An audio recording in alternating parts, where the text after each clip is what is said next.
Shalom. Brother Kabad back on our GMS lesson. GMS keep pushing. Before going further, I give all praise, honor, and glory to the Heavenly Father's only begotten Son, YAHAWAH, BAHASHAM, YAHAWASHI, BAHASHAM, Rakakadash. Double honors to our apostles and elders, a great millstone for teaching us His truth according to the Bible and rule well. Another Shalom to all the sincere Akims of the four corners of the earth, pushing His truth through diligence and sincerity. And another Shalom to all you sincere listeners, followers, believers of YAHAWAH, BAHASHAM, YAHAWASHI. Alright, Shalom to you as well. Wars and rumors of wars. Alright, World War III is here. Okay, and they're telling you through the media, right? But if you have the spiritual understanding of the scriptures through YAHAWASHI, YAHAWASHI, you will know that this is one of the prophecies that is has to come to pass, and it's happening right before our very eyes, and it's only going to get larger. Okay, so I'm gonna play the clip. I'm not gonna play all of it, and grab a few precepts and wrap it on up. And Lord willing, this is edifying. Missiles hit a military airbase overnight in Iraq. The attack targeted the Al-Assad airbase in the western part of the country. That base houses roughly 2,000 U.S.-led coalition troops. An American contractor died after suffering a heart attack during the shelling. The Pentagon says no additional service members were injured. No one has claimed responsibility for the attack, but it comes at a time when tensions are escalating between the U.S. and Iran. CBS News' Skylar Henry has more. Video on social media shows the wreckage of what Iraqi forces believe was the launch pad to carry out Wednesday's rocket attack on a military base used by American forces in Iraq. The attack on Al-Assad air base is the first since the U.S. struck Iran-backed militia targets in Syria last week. The strike was authorized in response to recent attacks against American and coalition personnel in Iraq and to ongoing threats to those personnel. Wednesday's attack targeted the same base that Iran struck in January of last year, injuring dozens of U.S. servicemen in what was the largest ever ballistic missile attack against Americans. That attack was in retaliation for the U.S.-directed drone strike that killed Iranian General Qasem Soleimani. I'm gonna pause it because see what people fail to realize is that this up and coming Third World War, right? That's how it's going to be fought with ICBMs, man. All right. Let's get let's go to Isaiah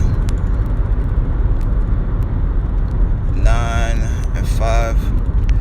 It says, "For every battle of the warrior is with confused noise, and garments rolled in blood." See them ancient battles?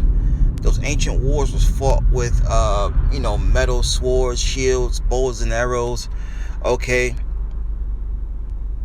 All types of different weaponry, right? Which caused what? People to be stabbed, punctured, limbs broken, blood splattering all over the garments, okay? Horses trampling, all right? The sound of war cries. It says, "But this shall be with burning and fuel of fire." See, this upcoming World War III is going to be fought with fuel of fire, those ICBM missiles, man. Okay? And like it tells you in Matthew, see, these things have to happen, man. These things have to happen prior to the Lord coming back to deliver us, man. This is Matthew 24:6. It reads, "And ye shall hear wars and rumors of wars," and that's what you see going on now. "See that ye be not troubled." Yeah, this may terrify a lot of people, knowing that America is going to war, right? But here at Great Millstone, we're happy when we see these things happening, man, because we know this is prophecy of the scriptures, man, that has to come to pass before we enter into our rest. Right, and enter into our kingdom. It says, "For all these things must first come to pass, but the end is not yet." That's right, the end is not yet. Why? Because the MOB has to be issued, right? It has to be made mandatory.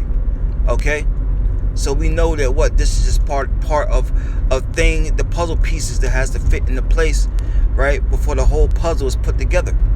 Before everything's said and done, this is one of the prophecies, World War III, that's going to have to play out. Okay? So we rejoice when we hear these types of things, man. Okay?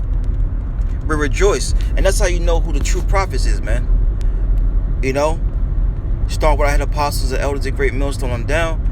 Let's get this real fast, then we'll go back to the clip. Jeremiah 28:8. It says, the prophets that have been before me and before thee of old prophesied both against many countries. And that's what we do. But what we prophesied against those countries about?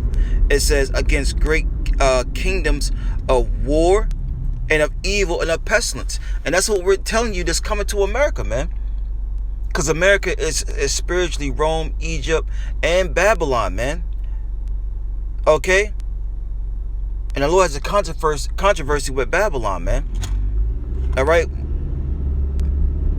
For it's upholding sodomy. Okay? The man over the woman. The man with man, woman with woman. Okay? Promoting abominable foods. Promoting everything wicked. Right? Not promoting YAHAWASHI. Okay? Got his people down in captivity. Just to name a few, man. It tells you in Amos the 9th chapter, the eyes of the Lord upon that sinful kingdom. That's why you see these things starting to happen, man. Habakkuk the 2nd chapter, though it tarry, wait for it, because it will surely come. Alright?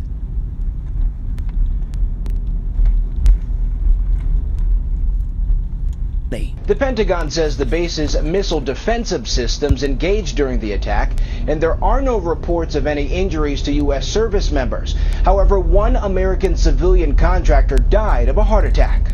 Wednesday's rocket strike comes 2 days ahead of Pope Francis's trip to Iraq, where he's expected to not only meet with Christians who were persecuted during the Islamic State insurgency, but also try to boost ties with the Shiite Muslim world. Skylar Henry, CBS News, the White House. For more on this, we are joined by retired Army Major and military analyst Mike Lyons. Major Lyons, thank you so much for being with us. So no one has claimed responsibility, but who do we believe carried out the attacks on the Al-Assad air base this morning?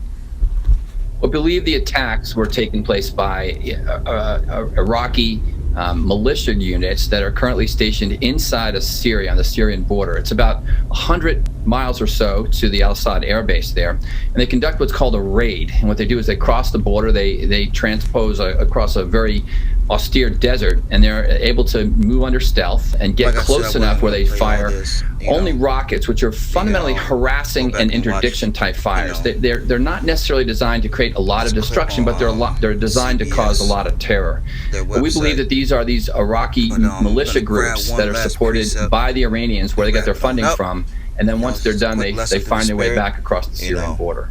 The prophecy of the Bible is speaking. So that's the connection between these Iraqi militia groups and Iran. There's a funding link, is that correct? Okay. Right, they're funded, they get intel from them, they food, all of the things that allow them to sustain. And what they do is they escape back across that very safe Syrian border, knowing full well that they can melt back into the society there. And again, it's all about geography, because this Assad base is fundamentally well protected. It's in the middle of nowhere. This is Revelation 11:14. The second woe is past. The second woe is talking about the Second World War. All right. It says, and behold, the third woe cometh quickly.